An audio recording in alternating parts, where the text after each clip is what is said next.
વડોદરા મહાનગરપાલિકામાં નેતા અને દંડકને મળતી સુવિધાઓને લઈને વિવાદ ઉભો થયો છે। પૂર્વ વિરોધ પક્ષના નેતા ચંદ્રકાંત શ્રીવાસ્તવે મેયરને પત્ર લખી આ સુવિધાઓ રદ કરવાની માંગ કરી છે। તેમણે દાવો કર્યો છે કે જીપીએમસી એક્ટમાં આવા હોદ્દાની જોગવાઈ નથી, તેથી ગાડી અને અન્ય સુવિધાઓ ફાળવવી કાયદેસર નથી।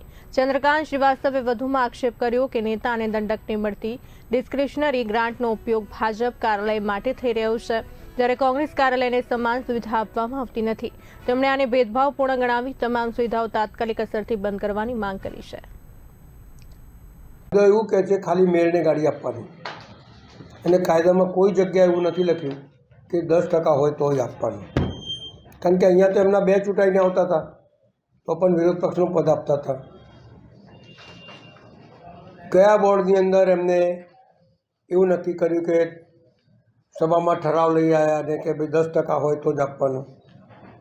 સભાનો ઠરાવ એ કાયદો નથી, સગવડિયું રાજકારણ છે, અને સગવડિયું રાજકારણ તમે રમતા હોય તો મેયર સિવાય તમે ડેપ્યુટી મેયર કે સ્ટેન્ડિંગ કમિટીના ચેરમેનને આપો।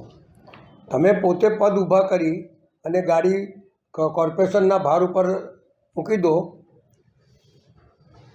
વિરોધ પક્ષ તો કાયદેસર મળે એને નહીં આપી, પણ પેલા 2 નવા પદ ઊભા કર્યા। એક બાજુ તમારા માન્ય સન્માન્ય પ્રધાનમંત્રી એવું કહે છે કે કરકસર કરીને ગાડી નહીં વાપરવાની, અને તમે ગાડી આપી રહ્યા છો। તો આપના માધ્યમથી વડોદરા શહેરને કહેવા માગું છું કે આ લોકો સત્તાનો દુરુપયોગ કરી રહ્યા છે।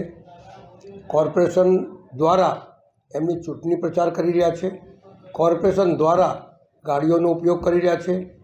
આમાંથી લગભગ કેટલા અધિકારીઓને પણ ગાડી નહીં મળે એવી વ્યવસ્થા છે, પણ કોર્પોરેશનની અંદર એ પૈસા નહીં વાપરવાના।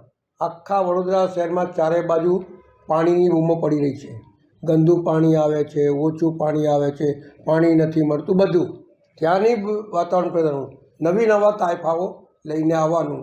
આ ઉદ્ઘાટન પેલું ઉદ્ઘાટનમાં બી કોઈ જોગવાઈ નથી, ઉદ્ઘાટન બી કોર્પોરેશન નક્કી કરે એનું ઉદ્ઘાટન થાય। આ તેમનો કોર્પોરેટર બી કરી આવે, ધારાસભ્ય બી કરી આવે, આ કરી આવે। શું તમારા પૈસાથી તમે કરો છો ભાઈ?